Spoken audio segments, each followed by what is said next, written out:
Love situation at present ಅಲ್ಲಿ ಹೇಗಿದೆ ಅನ್ನೋದನ್ನ ನೋಡೋಣ. ಸರೆಂಡರ್ ಕಾರ್ಡ್ ಅನ್ನ ತಗೊಂಡಿದ್ದೀನಿ. ಸರೆಂಡರ್ ಟು ಪ್ರಯರ್ ಅಂತ ಕೊಡ್ತಾ ಇದ್ದಾರೆ. ನೀವು ಪ್ರಯರಿನ ಕಡೆಗೆ ಹೆಚ್ಚು ಗಮನವನ್ನ ಕೊಡಿ, ಸ್ವಲ್ಪ ದೇವರ ಕಡೆಗೂ ಹೆಚ್ಚು ಗಮನವನ್ನ ಕೊಡ್ಬೇಕಾಗತ್ತೆ. ಯಾವಾಗ ನೀವು ದೇವರನ್ನ ತುಂಬ ಹೃದಯದಿಂದ ಪ್ರಾರ್ಥನೆಯನ್ನ ಮಾಡಿ ನನಗೆ ಸಹಾಯವನ್ನ ಮಾಡು ಅಂತ ಕೇಳ್ತಿರೋ, ಆಗ ಅದೆಲ್ಲ ಸಮಸ್ಯೆಗಳಿಂದ ನೀವು ಆಚೆ ಬರ್ತೀರಾ. ಮಾಡೋದ್ರಿಂದ, ದೇವರನ್ನ ನೀವು ಧ್ಯಾನ ಮಾಡೋದ್ರಿಂದ ನಿಮ್ಗೆ ಏನ್ ಸಿಗುತ್ತೆ, ಯಾವುದೇ ರೀತಿಯ ಗೊಂದಲಗಳಿಗೆ ಅಥವಾ ಯಾವುದೇ ರೀತಿಯ ಸಮಸ್ಯೆಗಳು ನಿಮ್ಮಲ್ಲಿ ಇದ್ರೂ ನಿಮ್ಮ ಲವ್ ಲೈಫಿನ ವಿಚಾರವಾಗಿ ನಿಮ್ಗೆ ಆನ್ಸರ್ಗಳು ಸಿಗುತ್ತೆ, ಮತ್ತೆ ಸಪೋರ್ಟ್ ಕೂಡ ನಿಮ್ಗೆ ದೇವ್ರ ಕಡೆಯಿಂದ ಸಿಗುತ್ತೆ ಅನ್ನುವಂತಹದ್ದು ನಿಮ್ಗೆ ಹೇಳ್ತಾ ಇದ್ದಾರೆ. ಅಟ್ ಪ್ರೆಸೆಂಟ್ ಅಲ್ಲಿ ಲವ್ ಸಿಚುಯೇಷನ್ ನಿಮ್ಗೆ ಬಾಟಮ್ ಆಫ್ ದ ಟಕ್ ಬಂದಿರುವಂತಹದ್ದು ರೆಫ್ಯೂಸಿಂಗ್ ಆಫರ್. ಯಾವುದೋ ಕೆಲವೊಂದು ನಿಮ್ಮ ಲವ್ ಲೈಫಿನ ವಿಚಾರವಾಗಿ ಆಫರ್ಗಳನ್ನ ರೆಫ್ಯೂಸ್ ಮಾಡ್ತಾ ಇರುವಂತಹದ್ದು ಅಥವಾ ಮಿಸ್ಡ್ ಆಪರ್ಚುನಿಟಿ ಅನ್ನುವಂತಹದ್ದು ರೆಪ್ರೆಸೆಂಟ್ ಆಗ್ತಾ ಇದೆ. ಯಾಕೋ ನೀವು ಮಿಸ್ ಮಾಡ್ಕೋತಾ ಇದ್ದೀರಾ ಕೆಲವೊಂದು ಆಫರ್ಸ್ ಗಳನ್ನ ಅನ್ನುವಂಥದ್ದು ರೆಪ್ರೆಸೆಂಟ್ ಆಗ್ತಾ ಇದೆ. ಏನೋ ಒಂದು ರೀತಿಯ ಧ್ಯಾನ ಮಾಡ್ತಾ ಇರುವಂತದ್ದು, ಚಿಂತೆಯನ್ನ ಮಾಡ್ತಾ ಇರುವಂತದ್ದು ರೆಪ್ರೆಸೆಂಟ್ ಆಗ್ತದೆ. ಪಾಸ್ಟಿನಲ್ಲಿ ನಿಮ್ಮ ಲವ್ ಲೈಫಿನ ವಿಚಾರವಾಗಿ ಒಂದು ನ್ಯೂ ಐಡಿಯಾ ಇತ್ತು, ಏನೋ ಒಂದು ರೀತಿಯ ಹೊಸ ಐಡಿಯಾಗಳನ್ನ ಮಾಡ್ಕೊಂಡಿದ್ರಿ. ಲವ್ ಲೈಫಿನ ವಿಚಾರವಾಗಿ ನಿಮ್ಮ ಆಪರ್ಚುನಿಟಿ ಕೂಡ ಚೆನ್ನಾಗಿಯೇ ಇತ್ತು. ಆದ್ರೆ ನಿಮ್ಮ ಲವ್ ಲೈಫಿನ ವಿಚಾರದಲ್ಲಿ ಕಿಂಗ್ ಆಫ್ ಸೋರ್ಟ್ಸ್, ನೀವೇನನ್ನ ನಿಮ್ಮ ಲವ್ ಲೈಫಿನ ವಿಚಾರವಾಗಿ ಏನನ್ನ ಎಕ್ಸ್ಪೆಕ್ಟ್ ಮಾಡಿದೀರಾ ಪಾಸ್ಟಿನಲ್ಲಿ ಅಂದ್ರೆ, ಲವ್ ಲೈಫಿನಲ್ಲಿ ಒಂದು ಕ್ಲಿಯರ್ ಇರಬೇಕು, ಕ್ಲಾರಿಟಿ ಇರಬೇಕು, ಮತ್ತೆ ಯಾವುದೇ ವಿಚಾರ ಕೂಡ ನಿಮ್ಮ ಲವ್ ಲೈಫಿನ ವಿಚಾರದಲ್ಲಿ ಮುಚ್ಚು ಮರೆ ಅನ್ನೋದು ಇರಬಾರ್ದು. ಸ್ಪಷ್ಟವಾಗಿರ್ಬೇಕು, ಸ್ಪಷ್ಟವಾಗಿ ಹೇಳ್ಬೇಕು, ಏನ್ ಹೇಳ್ಬೇಕೋ ಅದು ಸ್ಪಷ್ಟವಾಗಿ ಹೇಳ್ಬೇಕು ಅನ್ನುವಂತಹದ್ದು ಎಕ್ಸ್ಪೆಕ್ಟ್ ಮಾಡುವಂತಹದ್ದು ಪ್ರೀತಿಯ ವಿಚಾರದಲ್ಲಿ. ಮತ್ತೆ ಕ್ಲಿಯರ್ ಆಗಿರ್ಬೇಕು. ಏನು ಅಂದ್ರೆ ನಿಮ್ಮ ಲವ್ ಲೈಫಿನಲ್ಲಿ ಒಂದು ಸ್ಟ್ರಾಂಗ್ ಆಗಿರ್ಬೇಕು, ಸ್ಟ್ರಾಂಗ್ ಬಾಂಡೇಜ್ ಇರಬೇಕು, ಮತ್ತೆ ಯಾವುದೇ ರೀತಿಯ ಚೈಲ್ಡಿಶ್ ಬಿಹೇವಿಯರ್ ಅನ್ನ ಮಾಡಬಾರ್ದು ಅನ್ನೋದು ಪಾಸ್ಟಿನಲ್ಲಿ ನೀವು ಎಕ್ಸ್ಪೆಕ್ಟ್ ಮಾಡಿರೋಂಥದ್ದು ರೆಪ್ರೆಸೆಂಟ್ ಆಗ್ತಾ ಇದೆ. ನೀವು ಅದೆಲ್ಲ ಎಕ್ಸ್ಪೆಕ್ಟ್ ಮಾಡಿದಾಗ ಯಾವಾಗ ನಿಮ್ಗೆ ಅದು ಸರಿ ಹೋಗಲ್ಲ ಅನಿಸ್ತೋ ಆಗ ನೀವು ಪ್ರೀತಿಯಿಂದ ಮುಂದೆ ಬಂದಿರುವಂತಹದ್ದು ಬಿಟ್ಟು ಮುಂದೆ ಬಂದಿರುವಂತಹದ್ದು ರೆಪ್ರೆಸೆಂಟ್ ಆಗ್ತದೆ.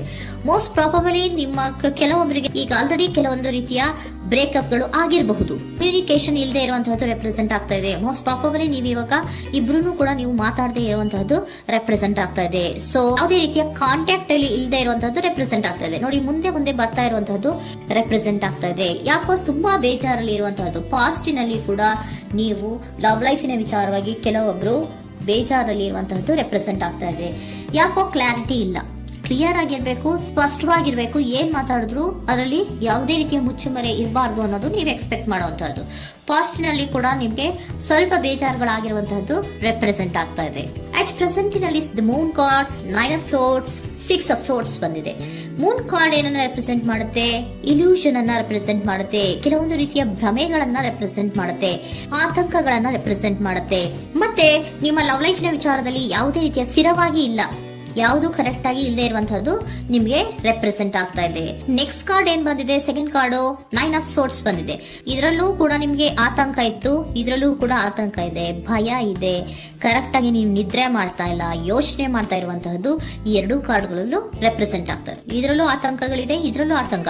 ಅಟ್ ಪ್ರೆಸೆಂಟಿನಲ್ಲಿ ಕೆಲವೊಂದು ರೀತಿಯ ವಿಚಾರಗಳಲ್ಲಿ ಭಯವನ್ನ ಪಡ್ತಾ ಇರುವಂತಹದ್ದು ರೆಪ್ರೆಸೆಂಟ್ ಆಗ್ತಾ ಇದೆ.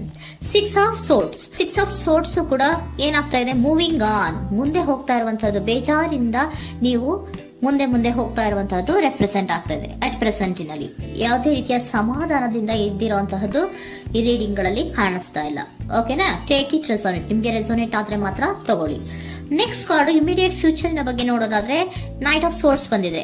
ಅಂದ್ರೆ ಈ ಕೆಲವು ಬೇಜಾರುಗಳಿಂದ ಏನ್ ಈ ಮೂವ್ ಆನ್ ಆಗ್ತಾ ಇದ್ದೀರಲ್ವಾ, ಕೆಲವೊಂದು ವಿಚಾರಗಳನ್ನ ಕ್ವಿಕ್ ಥಿಂಕಿಂಗ್ ಅನ್ನ ಮಾಡಿ ನೀವು ಮುಂದೆ ಬರುವಂತಹದ್ದು, ಕೆಲವೊಂದು ಆಕ್ಷನ್ಸ್ ಗಳನ್ನ ತಗೊಳ್ಳುವಂತಹದ್ದು ರೆಪ್ರೆಸೆಂಟ್ ಆಗ್ತಾ ಇದೆ. ನಿಮ್ಮ ಲವ್ ಲೈಫಿನ ವಿಚಾರವಾಗಿ ಕ್ವಿಕ್ ಥಿಂಕಿಂಗ್ ಅನ್ನ ಮಾಡಿ ಏನ್ ಮಾಡ್ಬೇಕು, ಹೇಗ್ ಮಾಡ್ಬೇಕು ಅಂತ ಕ್ವಿಕ್ ಥಿಂಕ್ ಅನ್ನ ಮಾಡಿ ನೀವು ಮುಂದೆ ಬರುವಂತಹದ್ದು, ಮತ್ತೆ ಕೆಲವೊಂದು ರೀತಿಯ ಆಕ್ಷನ್ ಗಳನ್ನ ತಗೋತಾ ಇರುವಂತಹದ್ದು ರೆಪ್ರೆಸೆಂಟ್ ಆಗ್ತಾ ಇದೆ. ಕ್ವೀನ್ ಆಫ್ ಕಪ್ ಏನನ್ನ ರೆಪ್ರೆಸೆಂಟ್ ಮಾಡುತ್ತೆ? ಬಹಳ ಕೇರಿಂಗ್ ಅನ್ನ ರೆಪ್ರೆಸೆಂಟ್ ಮಾಡುತ್ತೆ. ಏನಿರ್ಬೇಕು ಲವ್ ಲೈಫಿನ ವಿಚಾರದಲ್ಲಿ? ನೋಡಿ, ನೀವು ನೋಡ್ತಾ ಇರೋದು ಹೇಗ್ ನೋಡ್ತಾ ಇದ್ದೀರಾ? ನಿಮ್ಮ ಲವ್ ಲೈಫಿನ ವಿಚಾರದಲ್ಲಿ ಏನಿರ್ಬೇಕು ಅಂತ ಎಕ್ಸ್ಪೆಕ್ಟ್ ಮಾಡ್ತೀರಾ? ಸ್ವಲ್ಪ ಸ್ಟೇಬಲ್ ಆಗಿರ್ಬೇಕು, ಬಹಳ ಕೇರಿಂಗ್ ಇರ್ಬೇಕು, ಎಮೋಷನಲ್ ಇರ್ಬೇಕು, ಅದರಲ್ಲಿ ಅನ್ನುವಂಥದ್ದು ನೀವು ಎಕ್ಸ್ಪೆಕ್ಟ್ ಮಾಡುವಂತಹದ್ದು. ಈ ನಿಯರ್ ಫ್ಯೂಚರ್ ನಲ್ಲಿ ನೀವು ಆ ರೀತಿ ಎಕ್ಸ್ಪೆಕ್ಟ್ ಮಾಡುವಂತಹದ್ದು. ನೆಕ್ಸ್ಟ್ ಕಾರ್ಡ್ ಬಂದಿರುವಂತಹದ್ದು ಏರೋಫೆಂಟ್ ಕಾರ್ಡ್ ಬಂದಿದೆ. ಏರೋಫೆಂಟ್ ಕಾರ್ಡ್ ಏನನ್ನ ರೆಪ್ರೆಸೆಂಟ್ ಮಾಡುತ್ತೆ? ಕೆಲವೊಂದು ವಿಚಾರಗಳ ಬಗ್ಗೆ ತಿಳ್ಕೊತಾ ಇರುವಂತಹದ್ದು.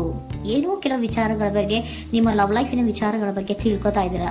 ಏನಾಗಿದೆ, ಹೇಗಾಗಿದೆ, ಸ್ವಲ್ಪ ಆಕ್ಷನ್ಸ್ ಅನ್ನ ತಗೋಬೇಕು ಅಂದ್ರೆ ನಾನು ಸ್ವಲ್ಪ ಕೇರ್ ಅನ್ನ ಮಾಡಬೇಕು, ಸ್ಟೇಬಲ್ ಆಗಿರ್ಬೇಕು ಅಂದ್ರೆ ಸ್ವಲ್ಪ ನಾನು ಕೇರ್ ಅನ್ನ ಮಾಡಬೇಕು, ಆಕ್ಷನ್ ಅನ್ನ ತಗೋಬೇಕು ಅನ್ನುವಂತಹ ನಿರ್ಧಾರಗಳನ್ನ ನೀವು ಮಾಡ್ತಾ ಇರುವಂತದ್ದು ರೆಪ್ರೆಸೆಂಟ್ ಆಗ್ತಾ ಇದೆ.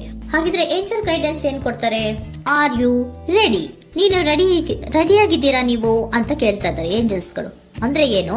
ನೀನ್ ಇಲ್ಲೇ ಕುತ್ಕೊಂಡು ಅಳ್ಕೊಂಡು ಬೇಜಾರ್ ಮಾಡ್ಕೊಂಡು ಕುತ್ಕೊಳ್ಳೋದು ಬೇಡ. ಸ್ವಲ್ಪ ನೀನು ಮುಂದೆ ಮೂವ್ ಆಗು. ಅಲ್ಲಿರೋದ್ರಿಂದ ಏನು ಪ್ರಯೋಜನ ಇಲ್ಲ. Are you ready? ನೀವು ರೆಡಿ ಆಗಿದ್ದೀರಾ? Within the next few weeks, ಕೆಲವೊಂದು ವೀಕ್ಗಳಲ್ಲಿ, ಕೆಲವೊಂದು ವಾರಗಳಲ್ಲಿ ನೀವು ಏನಾಗ್ತೀರಾ? ಅಬಂಡೆನ್ಸ್, ಸಾಮರಸ್ಯ ಅನ್ನೋದು ಇರುತ್ತೆ. ಇಂಪ್ರೂವಿಂಗ್ ಹೆಲ್ತ್ ಅಂದ್ರೆ ಏನು? ನೀವು ಯೋಚನೆ ಮಾಡಿ ಮಾಡಿ ಮಾಡಿ ಏನ್ ನೀವು ಆರೋಗ್ಯವನ್ನ ಹಾಳು ಮಾಡ್ಕೊಂತ ಇದ್ದೀರಾ. ಸೊ ಇಂಪ್ರೂವಿಂಗ್ ಹೆಲ್ತಿನ ಕಡೆಗೆ ಗಮನವನ್ನ ಕೊಡಿ. ಆತಂಕವನ್ನ ಮಾಡ್ಕೊಂಡು ಭಯವನ್ನ ಪಡ್ಕೊಂಡು ಮುಂದೆ ಹೋಗ್ಬೇಕಲ್ಲ ಅಂತ ನೀವು ದಿನ ದಿನ ಹೆಂಗೆ ಕಾಲವನ್ನ ಮುಂದೆ ಹಾಕ್ತಾ ಇದ್ರೋ ಅದಕ್ಕೆ ಏನ್ ಹೇಳ್ತಾ ಇದ್ದಾರೆ? Are you ready? ಮುಂದೆ ಬರೋದಕ್ಕೆ ನೀನ್ ರೆಡಿ ಆಗು. ಅಲ್ಲೇ ಕೂತಿರೋದ್ರಿಂದ ಯಾವುದೇ ರೀತಿಯ ಪ್ರಯೋಜನ ಇಲ್ಲ. ಸ್ವಲ್ಪ ನಿಮ್ಮ ಹೆಲ್ತಿನ ಕಡೆಗೆ ಗಮನವನ್ನ ಕೊಡಿ. ಸಮೃದ್ಧಿ ಅನ್ನೋದು ಬಂದೇ ಬರುತ್ತೆ, ಸಾಮರಸ್ಯ ಅನ್ನೋದು ಇದ್ದೇ ಇರುತ್ತೆ ಅನ್ನೋದು ಹೇಳ್ತಾ ಇದ್ದಾರೆ.